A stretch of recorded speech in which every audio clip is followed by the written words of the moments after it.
Era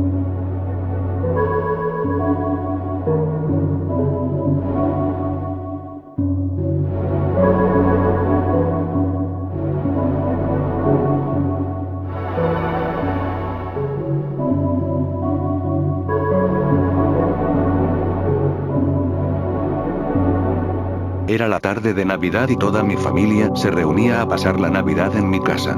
Me encanta la Navidad, son los mejores momentos de mi vida, pues venían mis primos, tías, tíos, etc. Mi madre me llamó desde el fondo de la casa y me dijo: por favor, ármate el árbol, estoy muy cansada, y yo con mucho gusto armé el árbol. Cuando estaba armando vi que el árbol parecía caerse sobre mí, no hice nada y me fui corriendo antes de que me cayera el árbol de 3 metros de nuestro jardín. Saqué la cabeza y vi a una pequeña niña muy simpática. Al principio, pensaba que era una de mis primitas porque son muchas las que tengo. La cogí de la mano y estaba helada, muy helada. La chiquita me fijaba la mirada y no hablaba, así que la llevé a mi madre. Cuando llegué, ya no estaba. ¿Cómo se podría haber escapado si yo la sentía y agarraba de mi mano? Inexplicable, me olvidé de ella cuando vinieron mis tíos. Me di cuenta que la chiquita no era ninguna de las que había llegado a mi casa, pensé que era un alma perdida. Pero, esperen, ¿qué es eso? Es la chiquilla que se me acercaba y me agarraba de la mano. Di un gran salto y caí en el pavo. Mi madre se molestó mucho conmigo, así que me mandó a mi cuarto y allí la niña me esperaba. Estuvimos horas y horas hablando, pasamos la Navidad juntos. La verdad es que es especial. Muy pronto les contaré su tragedia, les aseguro que no les voy a defraudar. Esto es lo más grande que me ha pasado nunca y doy por seguro que no tendré la oportunidad de vivir algo tan increíble en mi vida. Es impensable, interesante, emocionante e inexplicable cómo transcurre la vida de los fantasmas. En estos momentos me dice lo siguiente: me gusta conversar con los humanos aunque no tenga rostro. Roxana.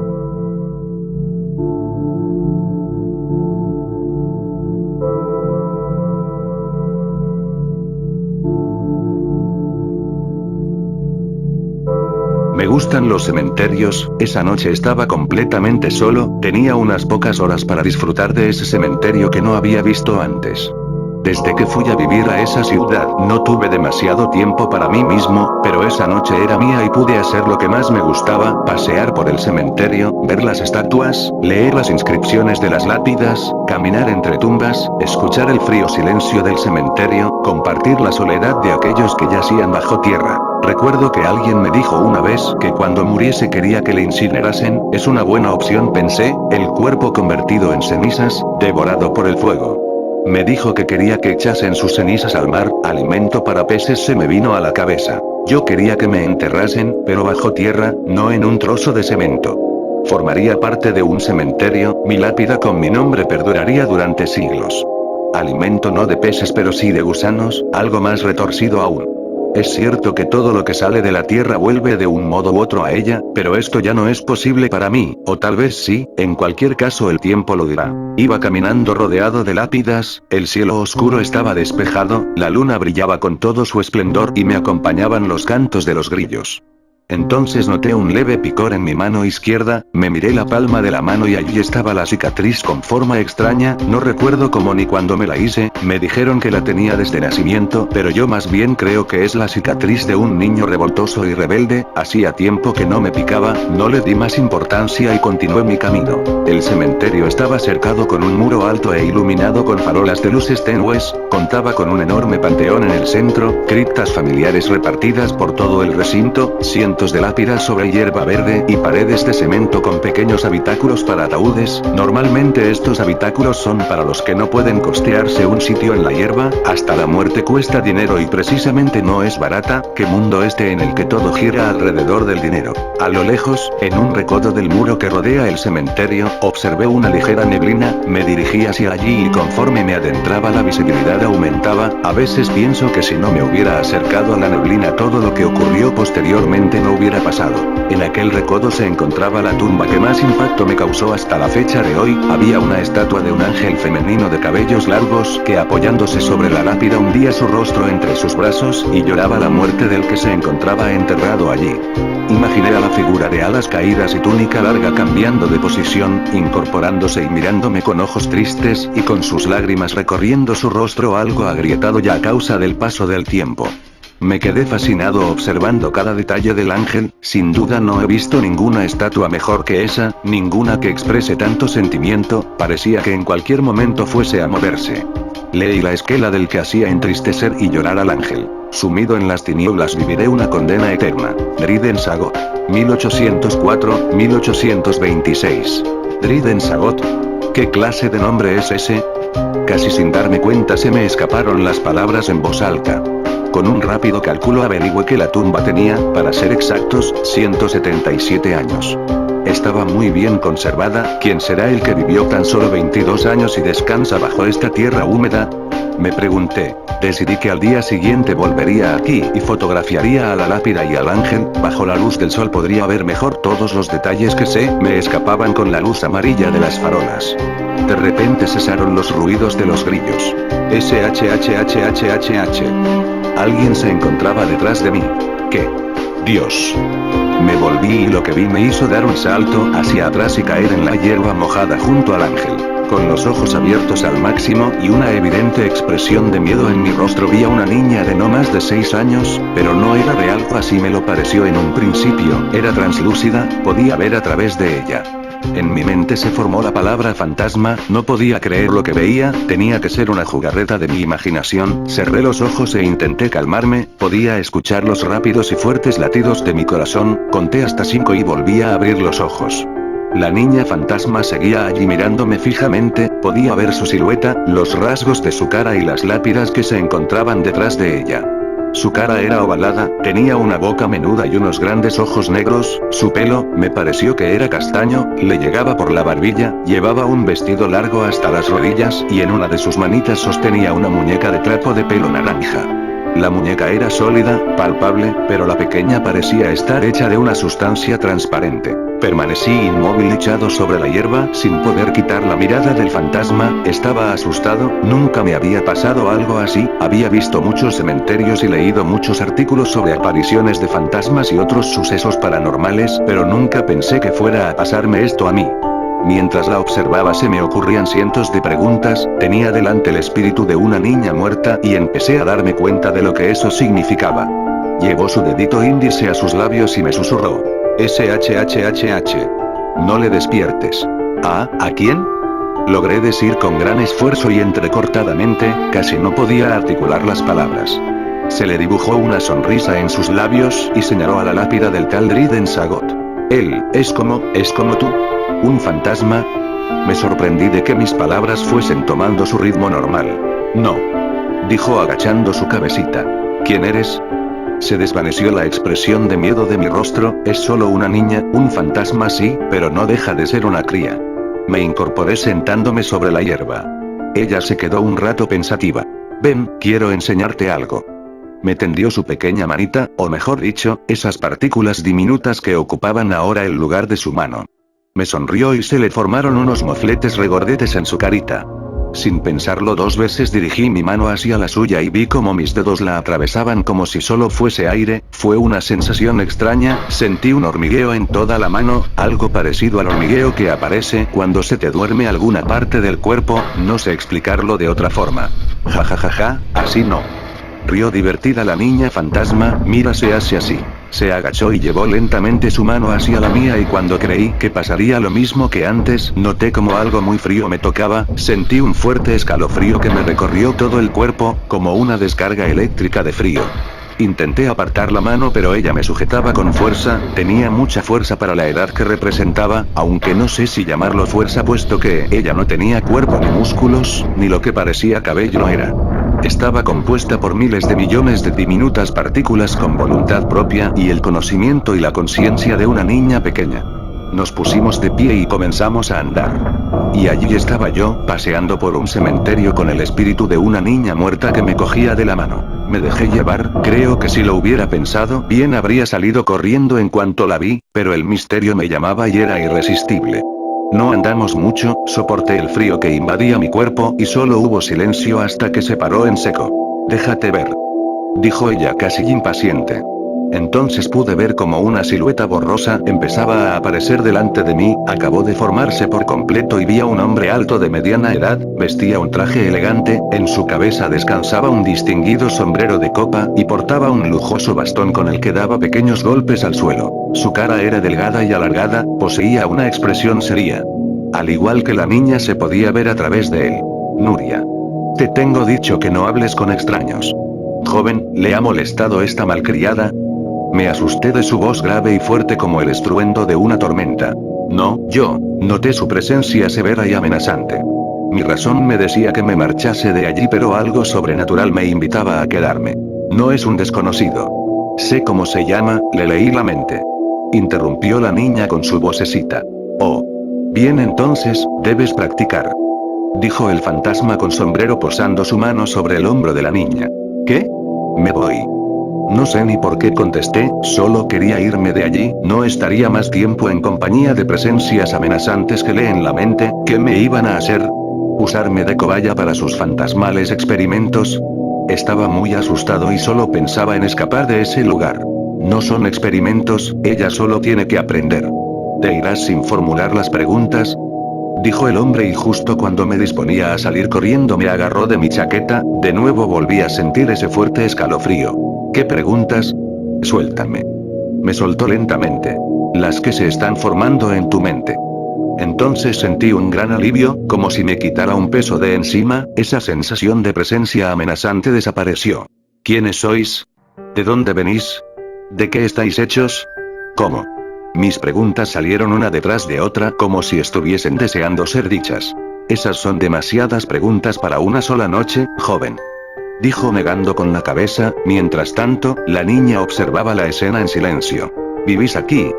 Pregunté ansioso, quería saberlo todo, las preguntas que todo el mundo se ha hecho sobre fantasmas, sobre el más allá, sobre si Dios existe o no, todo esto y más estaba al alcance de mi mano, solo tenía que formular las preguntas y ese fantasma me las respondería. Parecía que quería colaborar, estaba dispuesto a responder preguntas que nunca habían sido contestadas con total certeza y veracidad. Yo publicaría esto y todo el mundo sabría la verdad, pero ¿y si me miente? ¿Por qué me lo contaba a mí y no a otro? No podía fiarme de un espíritu, pero mintiese o no, sería un gran adelanto para la ciencia, el mundo tenía derecho a conocer lo que estaba pasando esa noche. No, nosotros no tenemos ese concepto, vivimos en todo el mundo, no tenemos un lugar al que acudimos regularmente o todos los días, no necesitamos eso. Aunque es cierto que algunos están atados a ciertos lugares. Lugares como donde vivieron, o sus propias tumbas. Eso es, mi joven amigo, veo que sabes algo de nosotros. Dijo el hombre complacido. ¿Cuántos sois? Muchos. Intervino la niña sonriéndome y jugueteando con sus deditos en su pelo. El hombre señaló a algo que había detrás de mí, me di la vuelta y a lo lejos pude ver a otros dos fantasmas que miraban hacia aquí intrigados. Vamos, sé que tienes preguntas mucho mejores. Insistió él. Está bien, ¿existe Dios? Pregunté por fin. Ja ja ja ja, nosotros todavía no le hemos visto. Rió con una estruenda carcajada. Entonces se oyó un fuerte grito de terror que sonó en todo el cementerio. Los dos fantasmas que tenía delante señalaron a la vez hacia el enorme panteón. ¿Qué pasa? Grité. Allí. Allí. Necesita ayuda. Rápido. Gritaron ellos al unísono. No pude hacer otra cosa que acudir corriendo en ayuda del que gritaba. Subí los 3 escalones del panteón, después de lo que me había pasado me podía encontrar con cualquier cosa. Empujé lentamente las puertas del panteón que para mi sorpresa no estaban cerradas con llave. Temía lo que podría haber allí. Las puertas se abrieron de par en par y pude vislumbrar al fondo una silueta negra agachada sobre otra que estaba tumbada en el suelo. El panteón estaba a oscuras y no podía ver con claridad, me quedé al lado de las puertas, no me atreví a entrar más. ¿Qué ocurre? ¿Necesita ayuda? Mi voz retumbó en la estancia. La silueta se puso en pie y comenzó a correr hacia mí velozmente. Retrocedí sobre mis pasos lo más rápido que pude quedándome a los pies de los escalones, la silueta salió del panteón dándole la luz de las farolas y se abalanzó sobre mí, cerré los ojos y puse las manos delante de mí a modo de defensa. Había llegado demasiado lejos, aquello fuese lo que fuese me atacaría y sería mi final. Se me hizo eterna la espera de lo que fuese que me iba a pasar. Tú. Algo me cogió de la mano y tiró de mí, eres tú. Abrí los ojos y vi un rostro de piel muy blanca y lisa, tenía la barbilla manchada de sangre y el pelo completamente negro le llegaba por los hombros. ¿Cómo te has hecho esto? Al hablar pude verle la dentadura manchada de sangre y unos colmillos afilados más largos de lo normal. Había visto muchas películas y leído muchos libros como para no saber qué era ese ser. El vampiro me tenía cogido con fuerza por la muñeca, me hacía daño y observaba la palma de mi mano, me miró fijamente con sus ojos fríos de color vainilla, un ser siniestro sin duda. ¿Cómo te lo has hecho? Insistió, hablaba casi sin mover los labios y no le aparecían arrugas al gesticular las palabras. Su rostro era como una máscara completamente blanca. Es solo una cicatriz, dije por fin. El vampiro representaba un peligro más real que los fantasmas y esta vez no tenía escapatoria, sabía que si echaba a correr me alcanzaría, solo podía esperar y ver lo que ocurría. Le había descubierto y estaba dispuesto a acabar conmigo, lo que no sabía era por qué no lo había hecho ya. No es una simple cicatriz, es la señal. Me soltó y se sentó pensativo sobre los escalones del panteón. Entonces pude verle bien, era alto, delgado pero no en extremo, vestía de negro y llevaba un abrigo de cuero que le llegaba por las rodillas. No podía quitar la vista de la sangre que tenía en la barbilla, miré hacia el interior del panteón y la otra silueta seguía tendida en el suelo. Oh, no te preocupes por el guarda, ya no sufrirá más. Me imaginaba que diría algo así, ese hombre estaba muerto y nada se podía hacer por él. ¿Qué señal? Me giré un segundo para ver si los fantasmas observaban la escena pero no estaban allí o tal vez no pude verlos. Está escrito que el que lleve la señal detendrá la guerra. ¿Qué guerra? Eso ya se te explicará más adelante, cuando estés preparado. Eres el elegido y vendrás conmigo, te llevaré con los demás. No, no iré a ningún sitio, no soy el elegido para nada, no soy nadie. Aléjate de mí. De acuerdo, lo haré a mi manera. Dijo con resignación. Quise gritar y pedir ayuda pero me quedé perplejo cuando de repente desapareció el vampiro, en un abrir y cerrar de ojos ya no estaba allí. Entonces noté un fuerte golpe en la cabeza y caí desmayado al suelo, poco a poco todo se volvió negro y la oscuridad me invadió. Esto es solo el principio del fin de una guerra que se lidió en secreto, es el fiel reflejo de lo que me contó mi amigo cuyo nombre no revelaré por su seguridad. Una noche lluviosa, estando en su apartamento le pedí que me contara su experiencia, su vivencia con los fantasmas, a los que visita asiduamente, y aquí la tienen. Quizás algún día salga a la luz toda la historia completa, lo que han leído es todo lo que necesitan saber de momento. Él me pidió que publicara lo que ocurrió en aquel cementerio y así lo he hecho. Algunas noches mi buen amigo y yo compartimos nuestra pasión por los cementerios y paseamos por ellos. Tengan cuidado si van por la noche al cementerio de su ciudad, nunca se sabe qué les puede pasar. Esto no es una amenaza sino un consejo, mi querido lector. ¿Quién soy yo? Eso ya es otra historia que me gustaría dar a conocer, pero todo debe ir a su momento, por ahora de mí solo sabrán el nombre con el que firmo este relato. Nos veremos pronto.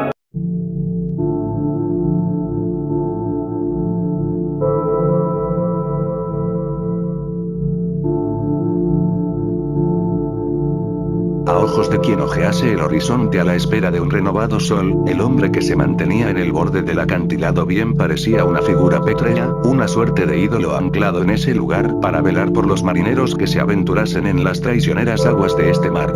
Se mantenía imperturbable, ajeno al frío y al fuerte viento que se esforzaba por arrojarlo hacia el vacío.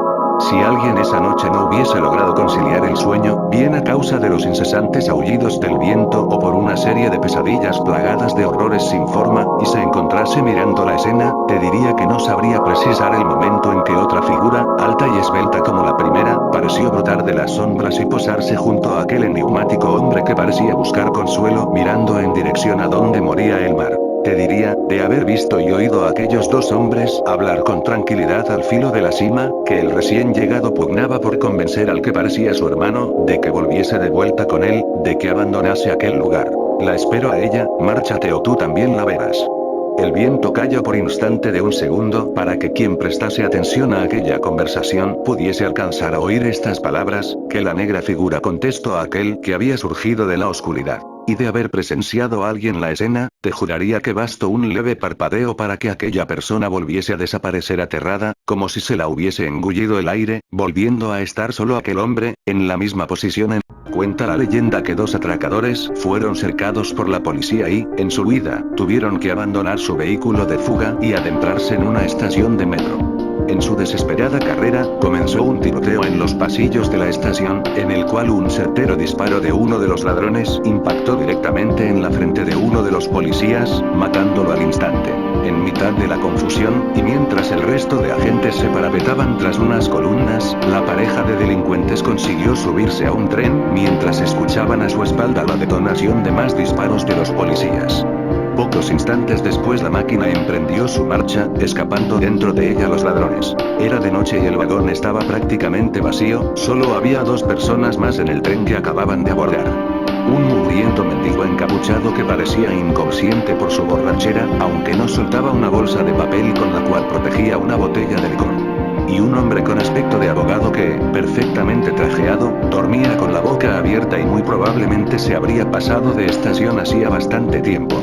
Los atracadores, al comprobar que no estaban en peligro, empezaron a reír su suerte y a trazar un plan de fuga. Probablemente en la puerta de la próxima estación nos esté esperando la mitad de la policía de la ciudad. Así que, en cuanto bajemos de este trasto, tenemos que meternos corriendo en el túnel. Dentro ya buscaremos cómo escondernos o escapar, dijo el que parecía más inteligente de ambos. El otro, asintió mientras vigilaba al resto de pasajeros. La estación se acercaba y, asustados por la posibilidad de que un grupo de agentes armados les esperaran en el andén, se agazaparon bajo los asientos. De ese modo, los asientos servirían de parapeto en caso de comenzar de nuevo un tiroteo. Pero, para su sorpresa, el tren no solamente no se detuvo en la estación, sino que además aumentó su velocidad de marcha. Estos cabrones nos están tendiendo una trampa, seguro que nos quieren llevar a un lugar que ya tengan controlado para evitar que muera alguien más en la estación. Seguro que han dado la orden al maquinista para que no se detenga. Visiblemente asustados, comenzaron a caminar como locos por el interior del tren.